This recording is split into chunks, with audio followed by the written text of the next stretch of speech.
So yesterday, Back 4 Blood released information on Heng. This is one of the cleaners that's going to be in the Tunnels of Terror update.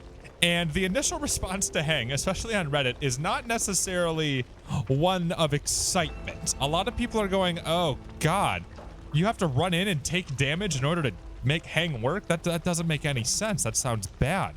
And then the sensing of stash stores, I already know where those are. That was my initial thought on these things as well, but I've thought more about it, and it really depends on how Heng is implemented as to whether or not Heng is going to be absolutely terrible or absolutely overpowered. So let's focus in a little bit on Heng here and talk about his abilities. So the main one I want to start with here is when he's hit by a mutation, there's a chance that an item will fall out of Heng's pockets. So my interpretation of that is anytime Heng takes damage from a mutation, he could toss out any item, anything from any category, right? Which that could be a pretty high value item. That could be something as awesome as a first aid kit or something a little less consequential like razor wire when you have no needs for razor wire, right? But let's go ahead and think a little bit deeper about how this could actually work out. Now, my initial response was, oh God, Tallboy hits, especially later in the game, those can do like 70 damage. And nothing on Heng's kit has anything to do with damage resistance or trauma resistance or more health. It's the whole thing that he does doesn't complement itself. So you're having to put yourself in danger, but there's nothing to mitigate the danger. Because Heng at his core, again, is an economy character. He gives you team reuse chance. He helps you find stash rooms. He helps you get more items. But now how can we make it so we get a little bit more use out of that?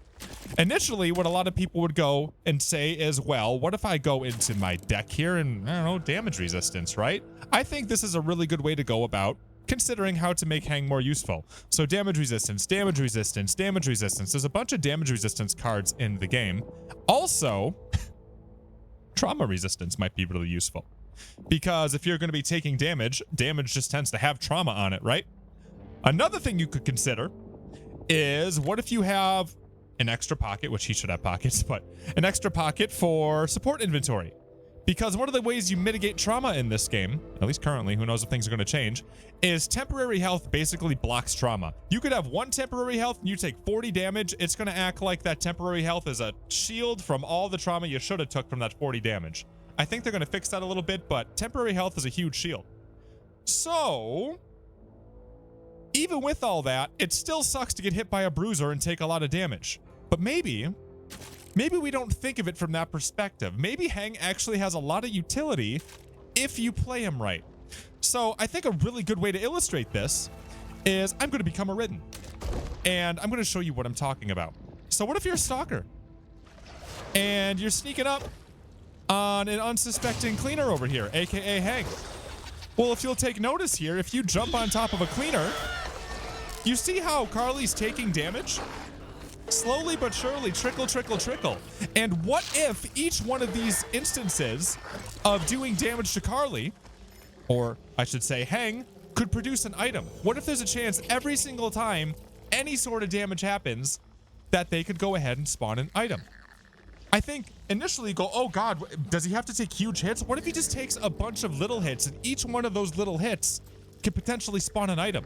What if it's, I don't know, 10, 20, 30% chance that he spawns an item on a mutation hit? Suddenly, we're looking at something that could be ridiculous as long as it's implemented this way. I don't know how it's going to work, but if it's any sort of damage you take, then this could get really insane. But the party doesn't stop there. There's a bunch of different Ridden that cause small ticks of damage over time. Like, let's say we have a Hawker here and we go ahead and you'll see damage over time, damage over time. I mean, actually, I think he got pushed into the area where he respawns. It's kind of funny. Here, let me push this forward again. Okay, let's try it again. So, in an actual PvE match, what you're going to see is there's going to be damage over time that happens when you get hit by a Hawker. And really all Heng has to do is carry a stun gun on him, because then Heng can sit inside of that cocoon, or other mutations like the Crusher here. The Crusher deals smaller damage over time. So all Heng would have to do is have his stun gun ready and go brrr, and I get bopped out, and every single one of those ticks that Heng could have taken for damage could have been an opportunity to spawn an item. Heng is a pinata who could potentially, depending on how he works, spawn lots and lots of items. If it's anytime Heng takes damage at all, even if it's a small amount of damage, all you need is damage resistance, some trauma resistance, maybe scar tissue, and Heng's gonna be golden. Carry some pain pills on you as well, and Heng could probably be self-sustaining. I wouldn't be surprised if he shoots out more pain pills or shoots out more stun guns. And another great one here is the Wretch. I mean, it's so easy to go walk into some Wretch slime, especially if they puke through a wall, right? So all Heng would have to do, look at 1, 1, 1, 1, 1, 1, 1, 1. If each one of these could potentially be spawning something, that'd be crazy. Now, again, it depends on how Heng works. If it's a damage threshold thing, that's gonna be very different than anytime Heng takes damage. It's really gonna depend on what happens with Heng and how they implement him. If it's a damage threshold, you can ignore pretty much everything I'm saying. Or if it's the bigger the hit, the more likely the item's gonna spawn, then this whole theory crumbles a little bit. But if it's anytime Heng takes damage, watch out. Heng's gonna be disgusting.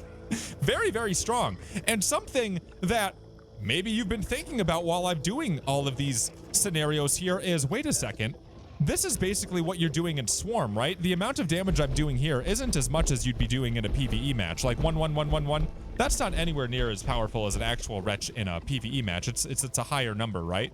But keep in mind, Swarm. Maybe Heng could be really good at Swarm because you tend to take a lot more hits from Ridden in Swarm. Now, I know not everybody's on the Swarm train, but if you consider the implications of if Heng's constantly spawning items, anytime he takes damage from anything in a Swarm match, and you just don't do as much damage with Ridden in a Swarm match, suddenly maybe Heng is really, really cool.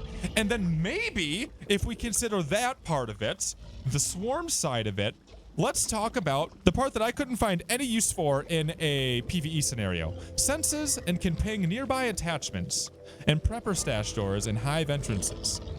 Now, hive entrances, I think you're going to find them. Prepper stash doors, I think you're going to find them. Both of those aren't in Swarm. But the interesting one is the nearby attachments. So something that is a really big deal in Swarm is finding crates that allow you to get another card to play. These right here. And don't these kind of look like attachment crates? So things do get a little highlighted in Swarm if you're close enough. But what if Heng has a huge range for these things and knows exactly where to look for them right away? Suddenly Heng has a lot of value here in Swarm because these cards that you get in Swarm provide a ton of value. If you can get a card up on the enemy team, it's going to help you long term, especially if things get really competitive. So I don't know, maybe Heng's got some things going on with him that we haven't even talked about yet. Oh, and another thing that Heng could be really useful on Heng, I should say, is True Grit. Anytime you take a single hit for 15 or more damage, heal for 10 health over 5 seconds. This is a great card if you're going to be taking schmucks from tall boys, right? So I don't know, man. The more I think about Heng, the more Heng could be really good depending on how he's implemented. That is the big question mark. I don't know what's going to be going on with how Heng produces items. It really just depends on that. If it's anytime there's damage, oh my god. If it's you have to take a certain amount of damage, then it's not quite as cool anymore. And then let's go ahead and round this off with the final part of Heng, which is the team effects plus 5% team accessory reuse chance. What this does do is it unlocks the ability for some items that never had reuse chance to maybe have a reuse chance, but still 5% doesn't seem that cool. I mean, a way to make it make a little bit more practical sense is, let's say you have 3 pockets on your offensive slot, and then you have 1 support slot and then 1 quick slot. That is what, 5 items? So every single person on the team would have to use every single item that they have, and one time during all of that commotion, an item would have been reused. So 5% still feels a little low, not that exciting. But again, who knows if this, there could be a lot of potential in this hit by a mutation thing. If it means actually hit, like with a hand, that's not quite as cool. But if it could be that trickle damage on Wretch, or a Stalker, or a Hawker, or a Crusher, ooh, there could be a lot of potential here. So, I don't know. Jury's still out on Heng. We'll see what things are like when Heng finally shows up. But let me know what you guys think. We stream just about every single night, twitch.tv/SwingPoynt. If you want to talk more about the game, talk more about theories of how things could work out. And if you found any of the guides here on the channel helpful at all, please consider subscribing down below. And if you want to support the channel just a little bit more, consider becoming a YouTube member. It's a way to support the stream directly. Helps me keep doing what I'm doing here for a living, supports the dream, and I'd appreciate it. So, thank you guys. You guys are the best, and I'll see you in the next video that we do around here.